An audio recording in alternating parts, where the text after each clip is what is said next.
Assalamualaikum warahmatullahi wabarakatuh. Kembali lagi bersama saya Amirhan di Amirhan Official YouTube Channel. Sobat Amirhan dimanapun berada, kali ini saya akan berbagi terkait bagaimana program magang atau praktek kerja lapangan, program kuliah lapangan, segala macam. Banyak istilah-istilah yang berkaitan dengan magang saat Anda masih kuliah di strata 1 atau di sarjana. Nah, kali ini kebetulan background saya dari bidang hukum. Saya akan jelaskan beberapa instansi yang bisa untuk teman-teman jurusan hukum lakukan untuk magang. Pertama adalah kejaksaan. Instansi kejaksaan, baik itu kejaksaan negeri di wilayah kabupaten kota maupun di kejaksaan tinggi untuk tingkat provinsinya. Kemudian juga teman-teman bisa di pengadilan agama, pengadilan negeri, pengadilan tinggi. Ya, ini adalah ranah-ranah. Bahkan juga pengadilan tata usaha negara yang bisa teman-teman lakukan untuk bermagang di sana. Dan juga di kantor-kantor wilayah seperti kantor wilayah hukum dan HAM, imigrasi, dan hal-hal lainnya. Tentunya ini tergantung kembali lagi kepada jurusan teman-teman. Program studi sudah menentukan di mana-mana saja tempat yang boleh. Nah, akhir-akhir ini banyak nih pertanyaan-pertanyaan, Kak, magang di mana sih? Bang, magang di mana sih? Nah, ini nih saya ingin jawab melalui video ini, teman-teman. Jadi waktu itu saya magang di Kejaksaan Negeri Kota Pekanbaru. Tepatnya saya di bidang tindak pidana khusus. Jadi di sana kita akan diajarkan bagaimana membuat surat dakwaan, membuat surat tuntutan, ya.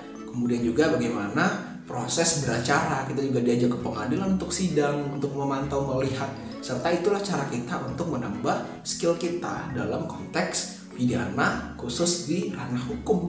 Dan juga banyak hal-hal lain yang justru kita bisa pelajari dari instansi kejaksaan. Nah, itu kalau dari saya. Kemudian juga ketika saya magang dulu, teman-teman semuanya, saya juga harus, ya, kitanya yang harus aware. Kita harus banyak bertanya kepada jaksa kalau misalnya dikejari, ya, kejaksaan ataupun kejaksaan tinggi. Nah, ini teman-teman harus lebih peka. Jangan sampai disuruh dulu, kamu kerjakan ini, baru kita kerja. Tapi kita yang ingin ilmunya, kita ingin tahu, kita ingin menambah diri pengetahuan, maka kita yang harus lebih banyak mencari tahu dan banyaklah bertanya. Jangan malu bertanya. Ini kebanyakan dari kita kan enggak. Kita apa yang kalau misalnya nggak ada kerjaan, ya udah santuy, ya kan, main game. Nah, ini nggak boleh nih. Ini hal-hal yang dilarang dalam magang. Teman-teman harus lebih peka karena ini saatnya Anda hanya waktu 2-3 bulan saja Anda magang. Dan kalau Anda di kuliah, di kampus, di kelas, ini sangat sedikit sekali ilmu yang Anda bisa dapatkan karena teori dan praktik itu sangat jauh berbeda. Kesempatan magang ini harus Anda gunakan sebaik mungkin. Jangan sampai Anda sia-siakan. Nah, ini kebanyakan dari kita justru bermalas-malasan saya magang, ya, telat. Nah, ini nggak boleh telat, teman-teman. Jadwal sudah ditentukan, harus kita tepat waktu untuk hadir. Dan juga Anda harus tanyakan pakaian apa yang boleh dan tidak dipakai saat Anda magang, karena beda instansi beda perlakuannya. Kalau saya dulu pakaiannya bebas, teman-teman, asalkan rapi, sopan, contohnya kemeja, batik, ya. Dan ada teman-teman juga yang lain ketika magang menggunakan pakaian putih, ya, bajunya putih, celananya hitam.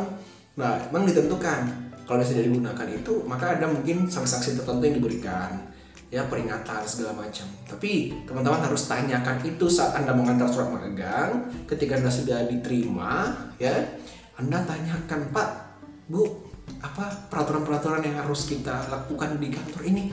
Nah, kita yang harus lebih peka. Jangan sampai teman-teman justru semaunya, seenaknya. Ini bukan kantor kita. Kita di sana datang tamu yang ingin belajar, mencari ilmu. Nah, ini yang harus lebih kita pahami. Ketika ini bisa teman-teman lakukan, maka magang Anda kan bekerja dengan baik. Dan jangan lupa, magang itu ada laporan. Dari Anda mulai hari pertama, Anda sudah harus kerjakan laporan. Jangan nanti setelah selesai baru sibuk bikin laporan. Hari pertama, apa yang aktivitas dilakukan, ngapain aja saat itu, pukul sekian hingga pukul sekian, misalnya pukul 8 hingga pukul 10, Anda bikin dakwaan misalnya. Lalu pukul 10 hingga pukul 11, ya, Anda bikin tuntutan, dan segala macamnya. Dan itu aktivitas yang sehari-hari harus Anda catat, sehingga memang ketika Anda selesai magang, laporan tinggal print. Sehingga Anda tidak lagi memikirkan apa ya kemarin, ya. Nah, ini kebanyakan orang kesulitan buat laporan magang. Ini adalah hal-hal yang harus teman-teman pahami. Dan ingat, ketika magang, kan ini ada yang ramai nih. Mungkin Anda bisa sendiri. Kalau saya dulu ada berdua sama teman saya. Saya di tindak pidana khusus, teman saya tindak pidana umum. Nah, kita berbeda, tapi dalam satu kantor yang sama. Nah, teman-teman juga harus saling bekerja sama antar teman, ya, karena kalian satu instansi nih, dan juga satu kampus. Nah, ini yang harus teman-teman lebih pahami. Dan harapannya ketika magang ini teman-teman mampu mengupgrade diri. Apa yang teman-teman dapatkan di bangku kuliah, ini saatnya Anda tuangkan di praktik di lapangan. Kira-kira beda nggak sih? Nah, ini saat perbandingan kita akan menilai sejauh mana sih selama ini kita belajar hukum misalnya kalau yang jurusan hukum, dan juga untuk jurusan lain nih tidak bentuk kemungkinan Anda magang juga sama kan. Prinsip magang itu adalah kita yang mencari gitu, jangan tunggu disuruh dulu nih. Nah, ini kebanyakan kita kan tunggu disuruh, kalau nggak ada perintah ya udah sih santai aja gitu. Jangan sampai Anda berleha-leha dan bahkan Anda ketahuan main game, ini nggak boleh nih. Nah, ini adalah hal yang harus saya sampaikan pada teman-teman semuanya agar teman-teman lebih peka pada konteks saat magang. Nah, kemudian banyak pertanyaan nanti, dan ingat ya, Anda magang itu nanti akan ada pembimbingnya dari kampus. Ya, kampus akan mendampingi. Nah, ketika Bapak Ibu dosen yang mendampingi Anda ke sana, Anda harus telepon hubungi. Ini kebanyakan kan sendiri-sendiri aja nih. Padahal dari jurusan atau program studi Anda itu sudah menentukan inilah orang Bapak Ibu yang akan mendampingi kalian untuk mengantar kalian ke lokasi magang. Jangan bekerja sendiri tanpa arahan dosen pembimbing. Nah, ini kebanyakan dari kita justru lupa, bahkan lalai barangkali ya. Mungkin tidak lupa, lalai saja barangkali, atau mungkin takut sama dosennya. Ini nih hal-hal yang harus teman-teman cermati. Perlu kedekatan emosional bersama dosen pembimbing saat magang, supaya nanti Anda mudah ya interaksi dengan pihak instansi di mana Anda magang. Ya, kesulitan magang itu tergantung Anda. Makanya harus Anda sesuaikan dulu tempatnya di mana. Jauh nggak sih dari tempat tinggal kita? Kalau luar kota dari kampusnya, contoh Pekanbaru nih. Saya dulu di UIN Suskaryau. Kalau misalnya saya dulu magang di Pekanbaru, otomatis saya kos lagi nih. Padahal kampung saya di Rokan Hulu. Nah, kalau misalnya saya di Rohul, saya di rumah saja kan bisa bolak-balik. Nah, ini juga harus teman-teman cermati nih. Jangan sampai teman-teman mengeluarkan biaya lebih ya untuk bayar kos, untuk makan. Nah, ini juga perlu pertimbangan-pertimbangan yang lebih bijak. Jangan hanya gara-gara gengsi, teman saya magang di kantor ini nih, masa saya enggak, saya di kampung doang gitu. Nah, ini nih yang hal yang nggak boleh. Hidup itu nggak boleh gengsi. Yang penting itu ini nih, ilmu pengetahuan yang harus kita tambah. Belum tentu orang yang tempat magangnya bagus, orangnya juga dengan hati yang tulus untuk bisa menambah pengetahuannya. Tapi ada orang yang tempat magangnya di daerahnya sendiri, tapi keseriusan untuk menambah pengetahuan itu bisa dilakukan dengan baik. Dan ingat juga, saat Anda magang adalah saat terbaik Anda mencari relasi. Ya, ketika magang Anda akan berjumpa orang-orang yang luar biasa, pejabat-pejabat yang ada di instansi tersebut. Dan jangan lupa minta nomor HP, sering cerita, ya, ngobrol. Dan itu akan menumbuhkan kedekatan. Dan suatu saat nanti mungkin Anda setelah lulus, ya Anda bisa direkrut untuk bekerja di sana sebagai pegawai honor atau sebagai ajudan segala macam. Nah, ini kan menjadi hal yang tentunya positif untuk pengupgradean diri teman-teman semuanya. Jangan sampai ketika magang hanya duduk diam, datang absen pulang. Ini yang salah. Ini yang harus teman-teman mengerti saat Anda magang.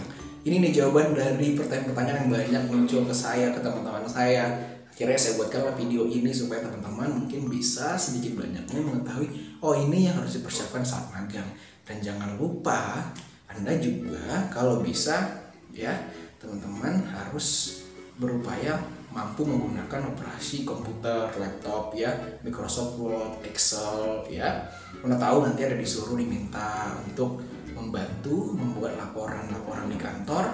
Teman-teman kan belum tentu ditemukan di mana nih, bisa jadi administrasi ya, bisa jadi hal-hal yang justru berkaitan dengan laporan. Nah, teman-teman harus paham dulu mengenai komputer. Sedikit banyaknya teman-teman mulai belajar ya untuk memperdalami ilmu teknologi komputer ini supaya teman-teman bisa melaksanakan magang dengan baik. Mungkin ini saja yang bisa saya sampaikan pada kesempatan kali ini.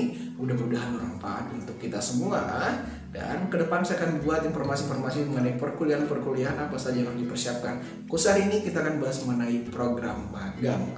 Dan saya doakan semoga magangnya lancar, sehat selalu, jaga kesehatan, protokol kesehatannya.